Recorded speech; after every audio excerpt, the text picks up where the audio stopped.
pasti banyak dapat DM dong. Banyak banget. Banyak banget. Itu banyak banget nemuin anak muda, remaja yang benar-benar dibilang hilang arah iya dan bingung. Iya. Atau bahkan ada anak-anak yang sebenarnya dari kecil udah mengalami ADHD tapi ya Nggak ngerti. jangankan tahu, ADHD gitu, mental health aja orang tuanya juga Nggak nggak tahu ngerti. itu apa. Kalau bisa jangan rebahan setelah makan, minimal kayak 1-2 jam karena itu meningkatkan risiko GERD. Nah, kalau kita ngomongin masalah diabetes yang karena lifestyle, sebenarnya sih cuman karena konsumsi gula tambahan. Ih, kok masih makan nasi? Aku bilang kayak kasihan lo nasi gue di fitnah terus. Iya. Nasi itu glycemic indexnya memang tinggi, tapi dia nggak mungkin bisa nyebabin diabetes Exactly. kalau kita konsumsi tiap Iya, hari. iya. Perubahan komposisi tubuh supaya sehat dan bagus itu tuh 3 ini harus terintegrasi sih. Nggak bisa cuma 1 terus 2-nya diabaikan Oke. atau 2-nya satunya diabaikan. Jadi kayak olahraga, makan, tidur. Ini 3 ini harus terintegrasi. penting banget. Gula itu sebenarnya kita nggak dapat gula tambahan juga kita masih bisa hidup.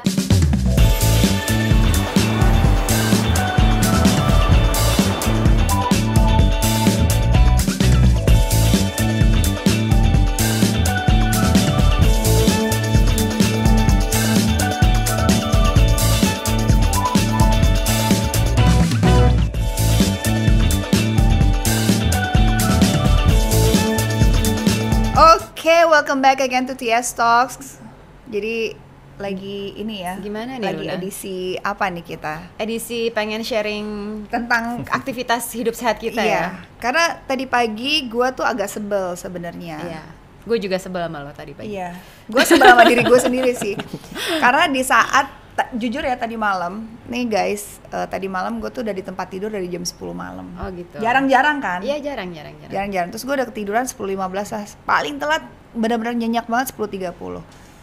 Alarm gue tuh 5.20. Dan tadi malam Anda sudah mengingati saya ya. Iya. See you besok pagi ya. See you besok pagi. Tiba-tiba Terus? gue melek, gue lihat itu kok terang gitu.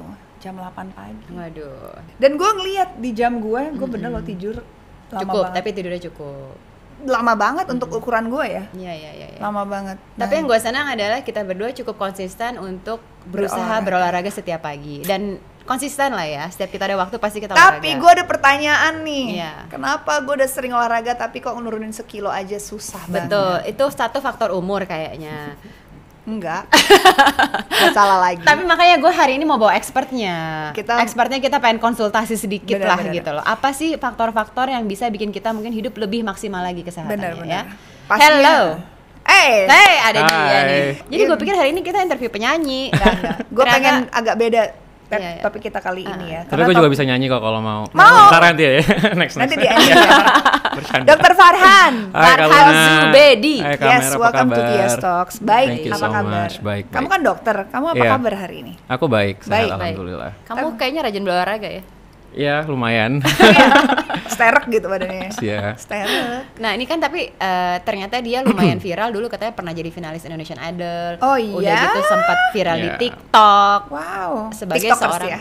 Ya, Dokter lumayan. tapi TikTokers. Berarti konten-kontennya tentang kesehatan. Tentang kesehatan mostly. Awal-awal makanya. cerita jadi dokter, kisah-kisahnya tuh gimana sih bisa jadi dokter, dan kamu dari mana ternyata bukan orang Jakarta? Iya. Sebenarnya kalau dulu sih dibilang pengen jadi dokter enggak. Aku tuh dulu pengennya jadi interior designer sebenarnya. Jauh ya? Jauh banget. Karena aku dari kecil aku suka nyanyi, aku suka Oke. ngelukis. Oke, I like kreatif. everything about art. Oke. Cuman Abah, aku manggilnya Abah. Pasti orang tua ya, abah ya. Abahnya. Abah aku pengen aku mengambil satu ilmu yang pasti, yang eksak gitu, yang Oke. udah ini pokoknya udah jelas nih kerjaannya nanti ketika udah gede gitu. So I decided to go back to medical school. Ya udah, akhirnya perjalanan dimulai di situ. Aku sebenarnya asalnya dari Medan, cuman dulu aku kuliahnya itu di Banda Aceh, namanya Universitas Syah Kuala. Salah satu kedokteran negeri di Indonesia yang lumayan tua juga. Oke. Selama 7 tahun. Terus and then aku ke Jakarta karena ada ikut Indonesian Idol. Oh. Tahun 2017-2018, cuman Masuk 26 besar katanya. sampai 26 besar aja. Bagus loh. Kan masuk 1000 besar aja enggak ya? Iya, boro-boro, baru juga audisi lewat. Tapi ini ya, berarti waktu lulus udah sempat koas segala macam. Jadi udah sekarang sebagai dokter praktek. Sudah. Yes. Jadi praktek di Jakarta di salah satu rumah sakit di Jakarta Timur. Sekarang kebetulan lagi break karena aku lagi persiapan mau ngambil spesialis. Oh. Insya Allah, mudah-mudahan dokter sih ya. bisa break untuk ngambil spesialis. Jadi aku memang maksudnya kan kalau praktek itu kan kerja ya, Iya. kayak kita kerja di sebuah tempat gitu. Oke, Jadi aku emang break dulu. udah nggak kerja lagi di situ ya, memutuskan kerja sama Mau ngambil spesialis karena apa? mau spesialis Apa? kesehatan jiwa. Psychiatrist. Psikiater. Ya. Wow, kenapa mau ambil itu? Wow, ini menarik banget nih. Jadi sebenarnya ketika koas kan kalau misalnya kita lagi di pendidikan kedokteran, koas itu kita memutari semua departemen untuk merasakan semua ilmunya. Itu aku tertarik 2, kulit dan jiwa. Kulit dan kelamin, satu lagi kejiwaan. Kulit mah, Nah, keong. cuan ya. Orang mau muda. Benar. Tapi kenapa akhirnya aku memilih jiwa? Karena aku pengen jadi ikan gede di kolam kecil dibandingkan ikan kecil di kolam gede. Nggak tahu kenapa, karena aku juga suka share kesehatan, ilmu-ilmu kesehatan. Aku pengen fokus di situ untuk bisa bantu share ilmu kesehatan jiwa lebih banyak lagi nanti ke depan. Emang ada personal story yang mungkin pasti biasanya ada deh. Well, aku pribadi sebenarnya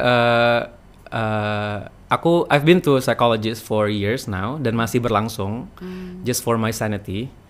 Aku juga kok. Jadi, you're not the only one. jadi maksudnya kan kayak setelah aku tumbuh dewasa ternyata aku menyadari banyak banget emang dinamika di keluarga, dinamika aku dengan diriku sendiri, cara aku berkomunikasi dengan diri sendiri, dengan orang lain itu yang sebenarnya nggak ideal. So I went to a psychologist. I've been doing therapy for 4 years now. Dan ternyata itu memang makes my life 1,000 times better. Masa? Dari yang sebelumnya. Easier, lighter. Aku jadi bisa apa ya, kayak ngambil keputusan dengan jelas. Aku tahu gimana cara ngobrol ke orang tua kalau misalnya ini bisa menimbulkan konflik. Aku tahu gimana caranya untuk apa namanya my point of view, pokoknya semuanya berubah gitu. Dengar cerita kamu tuh memang orangnya kayaknya memang suka membantu orang, itu udah jiwa kamu, udah naturalnya. I think so, Makanya akhirnya mulai share konten-konten Iya. kesehatan juga di TikTok dan juga di Instagram. Yang mutusin soalnya kan dokter, nggak semua dokter ya share info seperti ini gitu loh. Yang bikin kamu akhirnya cukup aktif untuk share konten kesehatan itu dari kapan dan mungkin apa tuh ini? Sebenarnya dari dulu udah, cuman kan dulu maksudnya kalau sosial media nggak segede sekarang ya. Di Instagram juga dulu aku sering kayak ya nge-share sedikit lah. Cuman puncaknya itu pada saat COVID sebenarnya, karena pada saat itu kayak banyak banget orang-orang yang butuh takut untuk vaksin pada saat itu. Takut banget gitu, takut banget. Dan sementara aku kan maksudnya mungkin dengan latar belakang dokter, aku punya sedikit skill lebih untuk memahami jurnal. Jadi aku baca banyak banget jurnal pada saat itu dan aku akhirnya tahu gimana cara kerja tiap-tiap vaksin. Dan itu sih sebenarnya video yang aku buat pada saat itu. Itu pertama kali waktu Pertama pandemi kali itu. naik. Iya, jadi itu puncak-puncaknya viral pada saat itu. Nah, kebetulan dulu tuh aku di TikTok tuh sering buat satu konten yang akunya itu cosplay sebagai organ tubuh gitu. Oh gitu. Oh, gemes banget. Udah pernah jadi apa aja? Jadi lambung, jadi paru. Jadi misalnya kayak ada orang minum minuman manis gitu ya. Nah, nanti aku masukin tuh puffnya lambung gitu kayak ini gue tiap hari nerima gula mulu ya gitu. Jadi gitu tuh cosplay. Pakai kostum nggak? Pakai kostum nggak? Nah, karena aku nggak punya kostumnya, jadi biasa aku teknisnya itu belakangnya backgroundnya kan kalau di TikTok kan bisa green screen ya, jadi kayak belakangnya gambar lambung, akunya ngobong, jadi seolah aku itu lucu pakai. Paling aku cuman ganti aksesoris topi atau pakai kacamata atau apa jadi gitu. Jadi di sini misalkan lambung, terus kamu cuma gini aja gitu. Iya, jadi aku kayak ini yang goyang gue nerima tiap hari gula mulu nih gitu. Nanti pankreasnya ngomong karena kan pankreasnya ngasilin insulin. Nah, so people actually accept the idea that knowledge is fun. Dan vaksin itu kan maksudnya pada saat itu kayak kontroversi banget ya. Dan itu merupakan salah satu topik yang serius juga. Akhirnya aku convert ke si video yang kayak tadi. Jadi ada vaksin masuk, terus sel tubuh ngomong, terus yang ini ngomong, terus yang ini ngomong. People actually accepted it. Dan mereka ternyata akhirnya tahu bahwa oh gini ternyata kerja vaksin ini dalam tubuh gue gitu. Dan bahkan sampai komen kayak makasih ya dok gitu, kayak finally my parents mau untuk vaksin setelah nonton video ini. So kita salah satu yang agak takut waktu itu vaksin. Well, everyone was actually. Nah, ini kan menarik ya. Kamu udah mulai bikin konten tentang kesehatan segala macem. Pasti banyak dapat DM dong. Tanya. Banyak banget. Banyak banget nih. Oke, mungkin yang dari yang muda sampai yang lebih senior pasti semuanya pada nanya. Aku pengen nanya yang anak-anak muda dulu deh di antara Gen Z ini. Paling banyak pertanyaan dan keluhan tuh apa sih di antara anak-anak muda ini yang kamu terima deh? Cuman disclaimer, aku hampir jarang banget membalas konsultasi pribadi melalui online. Ya, tapi kan pasti kamu tapi kalau dari topik yang masuk itu paling banyak yang pertama demografinya perempuan, usia mungkin aku rasa sekitar 17 tahun ke atas yang udah menstruasi ya. Dan itu paling banyak pertanyaannya tentang reproduksi pasti. Kayak tentang menstruasi, tentang PCOS, tentang infeksi pada bagian intim dan lain-lain. Itu yang paling banyak aku terima. Kalau dari perempuan. Iya. Kalau misalnya pertanyaan-pertanyaan umum kayak penyakit-penyakit metabolisme juga ada, cuman nggak sesering yang tadi. Penyakit-penyakit yang berhubungan dengan infeksi menular seksual juga banyak. Jadi kadang-kadang kayak dok, ini anak-anak muda nih ya, lagi bandel-bandelnya ya. Gitu. Mohon maaf ya, tapi saya ini pribadi aja gitu. Tapi ya lagi-lagi aku jarang banget menerima konsultasi online karena takut salah diagnosis. Kita nggak pernah tahu nih gimana sebenarnya riwayatnya, nggak bisa dilakukan pemeriksaan fisik secara langsung. Kalau memang misalnya ada pertanyaan-pertanyaan yang bisa aku jawab, biasanya aku langsung buatin sebagai sebuah video. Konten aja. Ya. Jadi untuk disebar ke orang edukasi. Konten kamu yang paling banyak komennya atau paling viral yang masalah apa tuh? Selain vaksin ya tadi. Paling banyak itu aku kalau nyinggung masalah lifestyle yang buruk. Pak itu pasti kayak banyak yang merasa tersinggung. Tapi tersinggungnya in a good way, bukan yang kayak aduh gue banget nih. Duh aku lagi gitu kan. Misalnya contoh aku sering banget buat video dalam berbagai format. Kalau bisa jangan rebahan setelah makan. Minimal kayak 1-2 jam karena itu meningkatkan risiko GERD tinggi banget sebenarnya. Gitu. Ya. Karena kalau kita lagi kenyang terus kita tiduran itu jadi ada satu pintu yang menghubungkan antara esofagus dengan lambung itu dia kebuka. Jadi asam lambung tuh gampang naik ke atas gitu. Jadi kalau lagi habis makan jadi minimal banget kalaupun misalnya mau rebahan tunggu sejam minimal. Gitu. Itu kali kita nggak turun-turun sekilo juga tuh. Tapi yang sekarang lagi hits, maksudnya yang lagi sering mungkin aku juga dapat algoritmanya ya adalah tentang resiko diabetes di anak muda karena konsumsi gula atau konsumsi minuman manis atau makanan manis yang kadang-kadang kita nggak aware gitu ya. Betul. Tapi kalau habis makan nih yang agak sulit untuk dihindari yaitu lihat dessert. Lagi makanannya. Dessertnya. Apa gimana tuh? Kalau aku boleh tahu nih, makanannya biasanya gimana komposisinya? Ya kalo normal aja gitu, kayak misalkan misalnya nasi. Aku makan siang tuh ya kayak nasi, lauk gitu, sayur gitu. Abis tahu nggak berapa kalori yang masuk itu total?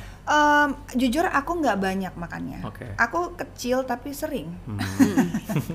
Nah yang seringnya itu apa yang dimakan? Karena kadang-kadang yang kita nggak ngeh ya. Misalnya kayak kue atau misalnya kayak snack gitu ya yang kita rasa kayak misalnya keripik kentang kecil tapi banyak, itu sebenarnya kalorinya juga kalau dihitung bisa berlebih. Jadi kalau misalnya orang yang mau nurunin berat badan, itu dia harus defisit kalori kan. Betul. Nah, cara ngitung defisit kalori itu dari TDEE dulu, Total Daily Energy Expenditure. Itu ada formulanya. Kayaknya aku sehari mungkin kita ada aplikasinya 2000-an lah ya kalau perempuan ya. Nah, apa tergantung keluarnya atau masuknya? Keluar. Keluar dengan ada olahraga lah. Ya, jadi berdasarkan jam kita. TDEE itu nanti bisa dihitung nih kalori per hari yang kita butuhkan untuk energi basal atau energi dasar yang kita butuhkan untuk beraktivitas itu berapa. Nanti dari situ dikurangin. Jadi kurangin 250 atau kurangin 500 kalori itu konsumsi per yang kita hari. butuhkan berarti. Itu yang dikeluarkan kan. Yang kita masuk. Misalnya kita mengeluarkan 2.500 kalori sehari misalnya. Konsumsi yang kita butuh untuk masuk total kalorinya berapa? Nah, makanya jadi hitungnya dari TDEE tadi. Berapa sebenarnya kalori yang kita butuhkan per hari? Itu berdasarkan usia, jenis kelamin, jenis aktivitas, dan yang lainnya. Ada beberapa. Nanti dari TDEE yang udah didapatin ini, kurangin kalorinya. Coba 500. Deh average. Misalnya 2.000. Let's say, nggak gini. Lu rata-rata pagi kalau lari berapa? Gue kalau tenis pagi 2 jam aja tuh bisa 700 kalori lah. Ya segitu dari olahraga. 500 sampai 700 kalori. Daily ya, kalau hari biasa ya. Kalau itu kan berarti kan udah yang itu baru olahraganya aja kan. Olahraganya doang. Kita harus hitung lagi energi basal. Ada namanya energi basal. Jadi otak, jantung, paru segala macam yang bekerja ini kan harus punya energi juga kan. Itu nanti ada energi basalnya BMR-nya berapa? BMRI yang average berapa sih orang tanpa olahraga?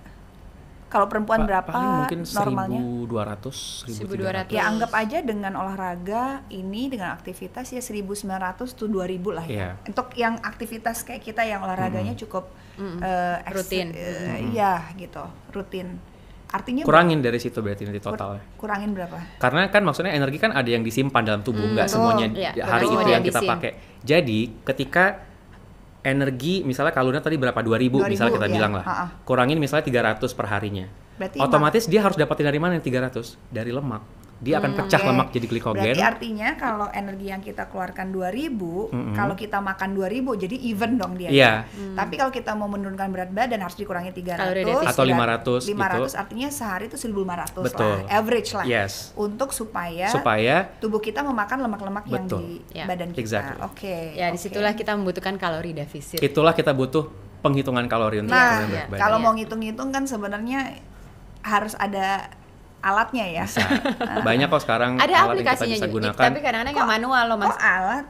Di tangan lah. Oh, di tangan. Ih, ngapain itu? Beda lagi di tangan lah. Iya. Udah ngerti. Kan percuma punya kita udah bisa masukin nih, misalnya kayak hari ini makan apa, berapa nih kalorinya. Jadi satu hari kita udah bisa track, oh gue udah kalori udah cukup nih. Yuk kita makan sini. I'm sorry udah nggak bisa, kalori gue udah penuh hari ini. Jadi masukin mungkin di teleponnya, di handphonenya, di aplikasi. Nanti yang mendetek kalori yang dikeluarkan, stress level tubuh kita segala macam kan bisa dari. Benar. Ya, benar. Nah, kalau olahraga sendiri, olahraga sendiri tuh bisa mengurangi dampak negatif dari konsumsi gula kan ya harusnya ya. Asal gula yang dikonsumsi juga gula yang benar. Oke, ini betul atau salah nih? Jadi maksudnya apakah olahraga membantu mengurangi dampak negatif dari konsumsi gula? Soalnya kadang-kadang kan gini nih, aku olahraga supaya aku bisa makan. That's actually quite a misconception yang sering terjadi sih. Semua orang kan kayak mikir udah hari ini gue udah bakar kalori, berarti sekarang gue udah bisa masukin lebih banyak. Exactly. Nah, jadi harusnya gimana mindsetnya? Mindsetnya sebenarnya adalah makanan itu harus mendukung si olahraga, bukan olahraganya yang mendukung makanan. Betul. Gue lagi melampiaskan kata-kata orang lah ya. Gue habis lari 2 kilo makan bakmi sebakul gitu ya. Ya sama aja olahraganya jadinya sia-sia sebenarnya. Well dibilang sia-sia juga enggak, tapi ya enggak optimal jadinya gitu untuk mencapai apa yang goal yang dipengen. Karena kan sekarang banyak yang olahraga tapi sorry gitu, maksudnya tidak ada terjadi banyak perubahan dalam tubuhnya gitu, secara fisik ya gitu. Jadi sebenarnya untuk kayak perubahan komposisi tubuh supaya sehat dan bagus itu tuh 3 ini harus terintegrasi sih, nggak bisa cuma 1 terus 2-nya diabaikan atau 2-nya satunya diabaikan. Jadi kayak olahraga, makan, tidur. Ini 3 ini harus terintegrasi. Iya, penting banget. Jadi kalau abis olahraga kan kita suka ngantuk tuh kadang-kadang. Itu boleh langsung ditidurin gitu. Habis olahraga suka ngantuk kan? Bener. Suka ngantuk ya? Iya. Aku semangat tuh ya habis olahraga. Tergantung biasanya ngantuk sih sebenarnya. Karena kurang tidur sebelumnya pasti. Bangunnya kepagian. Tapi kalau gue tidurnya cukup, abis olahraga I'm energized. Cuma kalau gue kurang tidur gue ngantuk. Ya jadi tergantung ya, tergantung harinya juga. Tapi ya memang kalau tiap orang beda-beda ya. Mungkin tergantung aktivitasnya juga apa, yang dimakan apa, olahraganya jenisnya apa, moderate activity, heavy activity kan. Oke, quick question. Sehabis olahraga, yang kita konsumsi harusnya apa? Better sih protein ya. Protein kan? Iya. Oke, benar. Better protein. Protein, jangan gula ya. Pokoknya gula harus di-treat sebagai dessert. Iya, gula itu sebenarnya kita nggak dapat gula tambahan juga kita masih bisa protein hidup atau sebenarnya. Electrolytes mungkin ya? Electrolyte kalau memang misalnya kayak moderate to heavy activity-nya misalnya kayak lari atau misalnya kayak aerobik yang cycling atau misalnya yang mengeluarkan banyak keringat itu ganti dengan electrolyte. Kalau minuman-minuman berenergi gimana? Itu kan ada gulanya juga kan? Nah iya sebenarnya kalau ya electrolytes only kali, yang no sugar kali. Electrolytes only, iya. Tapi kan gimana tahu? It can get kelihatan dari ininya, komposisinya. Dari komposisinya atau air kelapa? Iya, air kelapa oke dong. It contains a lot of sodium, potassium yang kita butuhkan dan juga chloride. What do you think about, nih gue lagi jadi, sorry ya nanya. Kalau breakfast, rekomen nggak? Rekomen. Okay. Cuman ya tinggal disesuaikan aja apa yang kita mau masukin untuk sarapan. Oke. Ya mungkin first, sebenarnya gini sih, mungkin pada saat kita bangun tidur, lambung itu apa sih yang paling bagus untuk disuguhi? Yang pertama gitu loh. Soalnya banyak teman-teman gitu, mohon maaf nih kadang-kadang langsung kopi hitam. kopi hitam gitu. Apakah air itu putih oke gitu kan? Mungkin Iya. apakah air anget dulu supaya lambungnya lebih nggak kaget, adjustmentnya supaya menghindari yang namanya GERD atau Iya. asam lambung ataupun MAH gitu. That's a good question karena sebenarnya yang dipentingin kalau ketika kita lagi bangun itu air putih dulu aja. Air putih dulu karena sebenarnya tanpa kita sadari pas kita tidur kita juga sebenarnya kehilangan cairan gitu. Iya. Tubuh kita dehidrasi sebenarnya. Jadi minum air putih yang banyak. Dan kalaupun misalnya mau kopi mungkin jedain dulu, atau kalau memang butuh banget isi dulu sedikit dengan misalnya telur atau roti juga nggak apa-apa. Something yang ringan aja sih sebenarnya kalau Jadi it doesn't have to be. Jadi jangan bangun kopi banget langsung gitu ya. Sebaiknya sih dihindari ya, karena ketika lambung lagi kosong banget, kita masukin sesuatu kopi itu kan sebenarnya sifatnya asam ya, to be honest ya. Iya, betul. Mungkin ada beberapa jenis kopi yang asamnya kentara banget, ada yang enggak, tapi dia sebenarnya natural karakteristiknya dia asam. Betul. Jadi untuk supaya nggak mencegah asam lambung nggak makin naik, better untuk dengan air putih. Kalau teh? Sama, teh itu juga sebenarnya actually the basic, it's actually acid. So ini jadi lebih baik air putih dulu, air anget kah atau air biasa, jangan air dingin kali. Well, dingin it's fine sih sebenarnya, nggak ada masalah. Really? Karena ketika dia masuk ke dalam badan dia juga akan menyesuaikan kok. Tapi ya dia tidak ada basis asamnya gitu maksudnya kan. Baru abis itu mau terus isi aja dengan sesuatu yang ringan kayak telur rebus atau misalnya roti juga boleh. Waduh, atau biasanya bubur ayam nih. Nggak apa-apa Goreng-gorengan sebenarnya. gitu deh. Nah, mungkin kalau yang goreng-gorengan tolong kalau bisa di dihindari. limit aja gitu. Ya kalau misalnya sesekali nggak apa-apa. Nggak baru bangun juga asalkan sih. jangan sampai pokoknya kayak begah gitu. Jangan. Benar. Bahkan inilah bukan ya. cuma breakfast sih, lunch, dinner. Kalau bisa hindari keadaan begah itu, karena keadaan begah itu sebenarnya juga bisa meningkatkan GERD secara nggak langsung. Ini buat teman-teman yang suka kalau ke kondangan piringnya full ya. Sebenarnya better yang tadi, kalaupun misalnya memenuhi kalori per hari, better dijedain, Tapi frekuensinya kecil-kecil. dibanyakin, tapi sekali makan nggak yang sampai begah-begah. Portion control lah ya. Oke, ini kita ada fakta atau dusta mungkin menjawab pertanyaan-pertanyaan kita yang tadi kita tanya-tanyakan. Benar. Oke, ini yang pertama nih, fakta atau dusta. Minum air putih 8 gelas sehari sangat penting untuk kesehatan. Fakta atau dusta? Fakta kalau totalnya 2 liter minimal. Karena kan gelasnya gelas apa dulu nih? Gelas shot glass. Kecil dong. Asal gini, 8 gelas nggak berasa. Gampang ya. Oke. Kalau gelas dapur mungkin ya fakta ya. Berarti 2 liter lah ukurannya. 2 liter lah minimal. Itu kan yang normalnya ya. Kalau aku nih suka bablas, bisa kadang-kadang sampai 3 liter. Is it okay? It's fine sebenarnya. It's fine?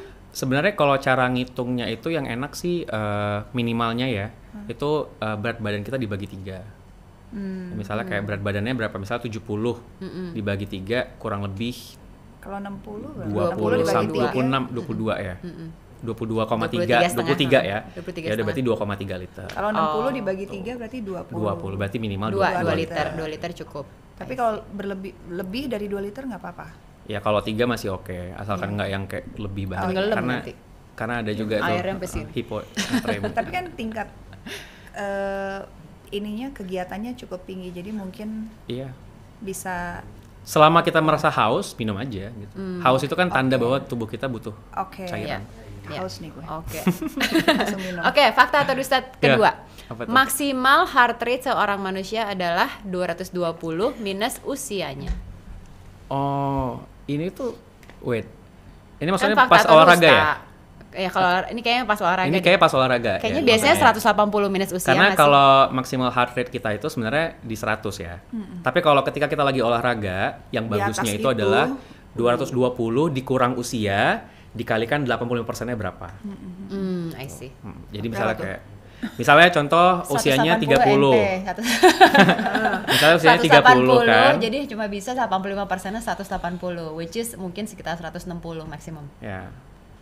Your maximum. Misalnya usianya berapa ya dikurangi. Usianya aja. 22. Itu maksimalnya, tapi Wah, idealnya rendah ketika lagi olahraga itu biasanya 85% dari yang si 220 dikurangi usia I see. tadi. Ya, make sense. Fakta. Kita juga soalnya pasti kerasa kan kalau kita udah Trend ngos-ngosan tuh kebaca Apalagi tuh kalau heart rate-nya lagi berapa lari, kan. lagi Ya. misalkan Kita apa, pasti tahu kita- lah our maximum heart Makanya rate. kalau kita treadmill di ini kan ada pegangan itu tuh Iya, untuk ngelihat berapa. Nah, sebenarnya yang kita mau tahu kenapa ada itu, heart rate kita itu udah naik di atas yang tadi nih, di batas yang tadi, atau udah naik. Karena kalau naik kita turunin. Bener. Kita jalan pelan, di slow down gitu. Pace-nya Actually, lebih kalau kita Betul. olahraga kan karena kita pakai jam olahraga, Nah, bisa dari jam ke-detect olahraga kan juga heart bisa rate-nya. heart rate-nya Dan kita ke-detect. juga sebenarnya bisa nge-set maximum heart rate kita berapa. Exactly. Jadi kalau udah lewat ada Dia bakal ada notif. ada True. notification-nya gitu. Oke, fakta dusta ketiga. Ini Gen Z dan millennials perlu tools untuk meningkatkan kesehatan moodnya dalam olahraga. Contoh health app, application. smart watch. Ya, kayak kita semua udah mulai pakai ini ya Iya, sekarang iya. ya. Apalagi Bukan kalau cuma aktif. Gen Z millennial, I think Kita masih Iya, milenial. semua yang aktif semua yang berolahraga aktif ya, berolahraga. Iya, benar-benar. Apalagi Kayaknya kalau misalnya- udah standar lah ya. Iya. Yang penting kan soalnya itu tadi mendeteksi heart rate. Karena dulu juga jujur aku sempat insomnia beberapa lama yang pasca pandemi itu everyday I actually calculated ini REM cycle aku berapa, light cycle aku berapa gitu. Oh, ya? Karena aku ngerasa nggak puas ketika bangun Iya, tidur. iya. Dari smartwatch ketahuan memang kayak Kan kita tidur aja kan sebenarnya. Ini aku tidur aku pakai sih.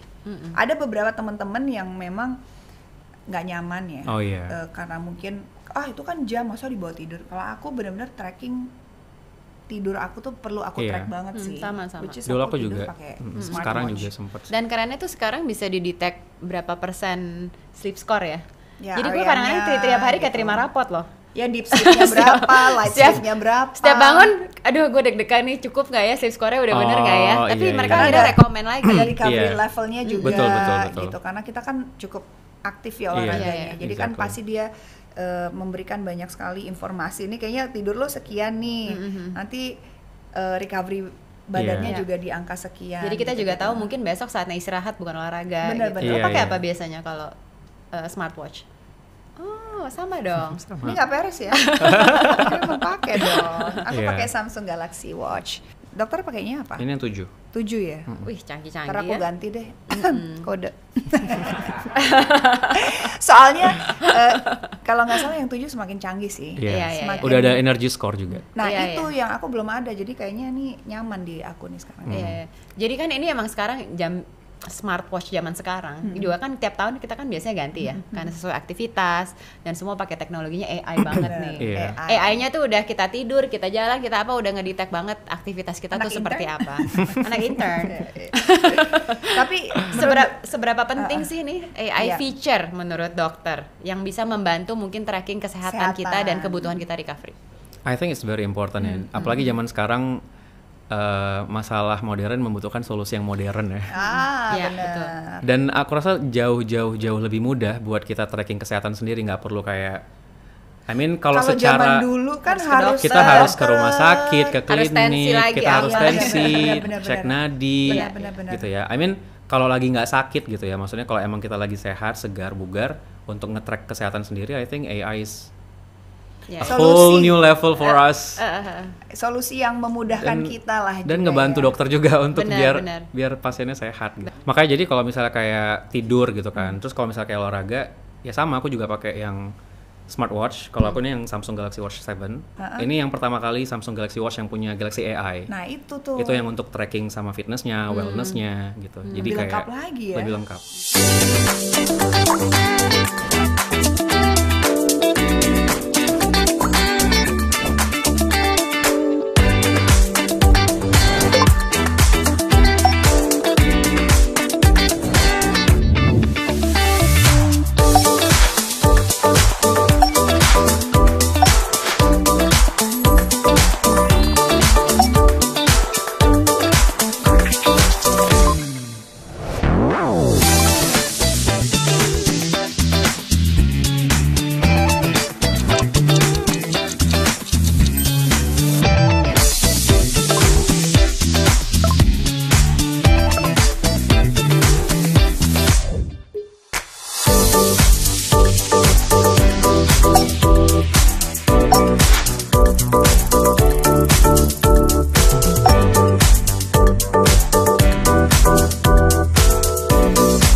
itu dia kan ada rentang dari 0 sampai 100 Betul. gitu ya.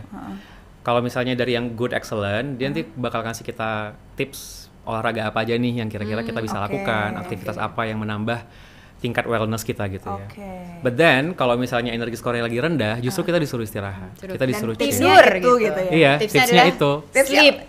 Jangan Our brain aktivasi need lagi rest, nih. gitu. Yo, tidur langsung gini. Tidur gitu. Itu bisa ketahuan langsung juga. Iya, ya. iya, iya. It's actually really cool. Iya, Keren, iya, keren. iya. Sebenarnya Iya, iya. sebenarnya yang lama pun aku udah puas banget ya. Ah. Maksudnya level tracking tidur aku, Iya. terus misalkan aku lagi mau olahraga apa, itu ketahuan tuh kalori yang kebuang berapa segala macam. Laporannya juga udah lengkap. Bahkan kayak apa namanya?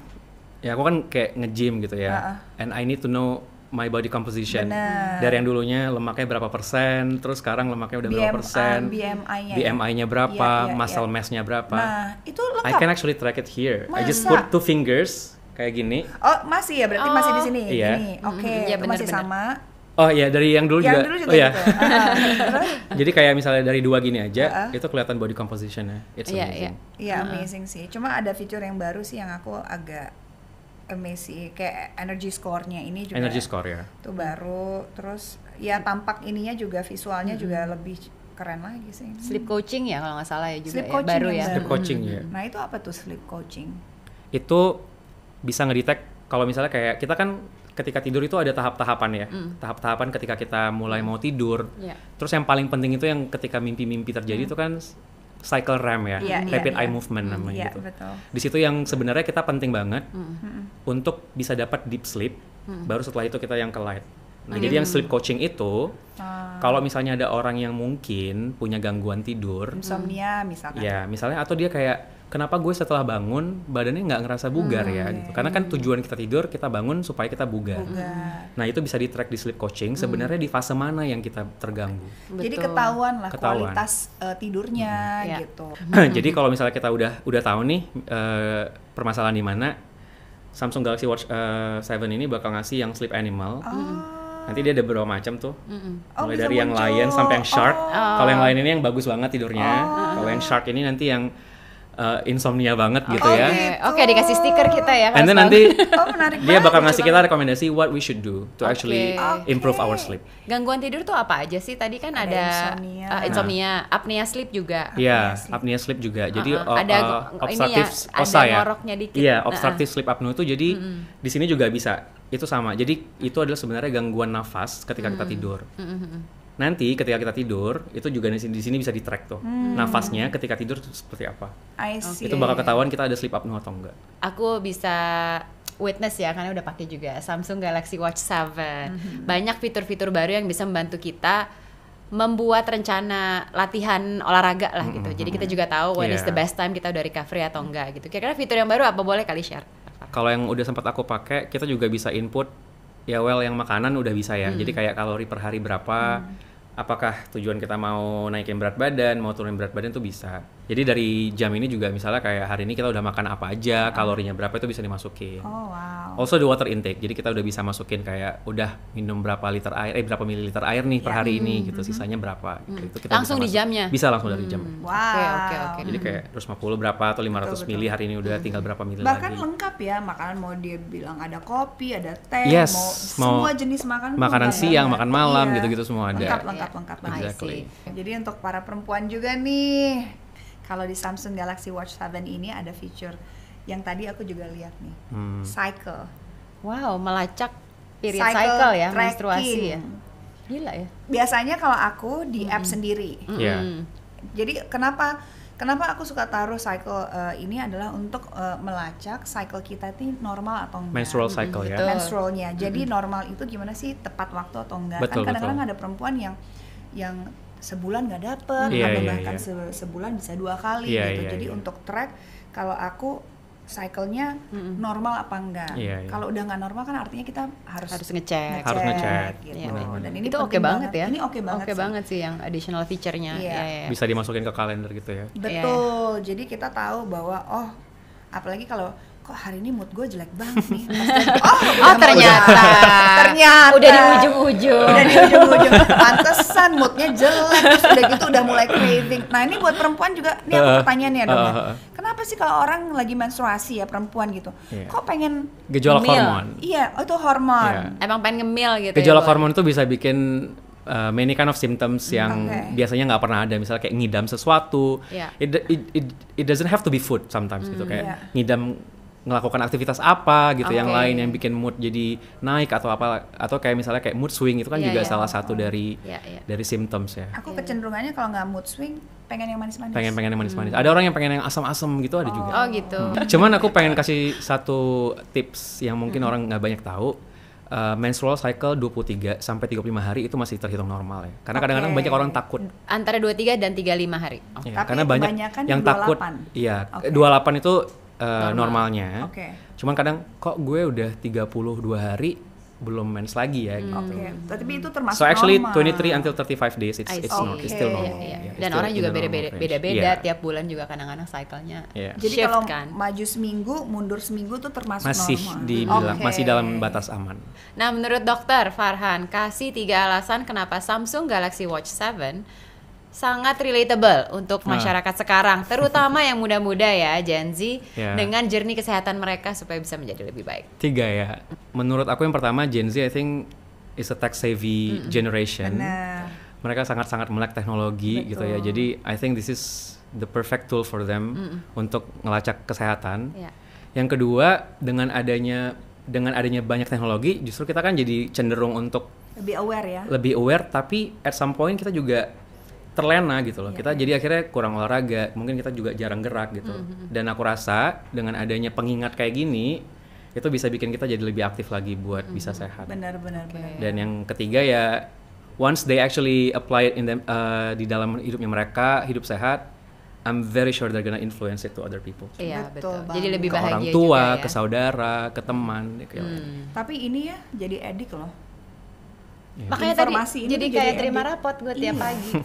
Ediknya tuh bukan edik kayak konotasinya negatif ya. Edik jadi kayak pengen bagus kan. Pengen kayak skornya tuh bagus gitu. Kayak oh my god, gue hari ini nggak olahraga. Waduh, kalori yang gue keluarin ini belum banyak nih gitu. Jadi makannya nggak boleh terlalu banyak, nggak boleh terlalu sembarangan gitu. Terus udah gitu tidurnya. Terutama kalau aku, kenapa smartwatch ini sangat membantu aku untuk aktivitas yang lumayan beragam ya, dan kadang-kadang tidurnya cepat, kadang-kadang tidurnya lama gitu. Jadi kita udah punya reminder bahwa oke, badan kita udah capek nih gitu. Jadi kita bisa lebih aware. Kita juga bisa lebih Betul sih. Benar-benar memotivasi kita hidup lebih sehat. Betul. Dan juga mengingatkan kita untuk istirahat. Makanan harus benar, tidur harus benar, olahraganya juga harus benar. Aduh, pengennya sih konsultasinya banyak ya, dok ya nggak sih, kalau pertanyaan sih untuk hidup sehat mah kita mah never ending. Saya suka sih tema-tema kayak gini gitu, karena memang menarik untuk dibahas dan selalu very informative, very inspiring buat yang denger juga gitu. Tapi thank you, mudah-mudahan kita bisa ketemu lagi kesempatan berikutnya. Datang ke sini lagi mungkin nanti Rexa olahraga bareng ya nggak? Jadi kita konsultasi sambil olahraga. That's gonna be very nice. Thank you so much buat teman setia udah nonton. Tapi ada informasi penting nih buat teman setia, kalau kita ada Road to TSX dan ini pastinya kolaborasi dengan IDN. Yes, tanggal 2 Agustus di IDN Tower. Betul. Kita akan ada acara besar TSX 2024 di 5 Oktober. Tapi kita ada Road to TSX-nya dulu nih tanggal 2 Agustus. Informasi lebih lengkapnya tinggal lihat aja langsung ke Instagramnya TS Media. Oke, thank you for watching and see you next episode. Thank you.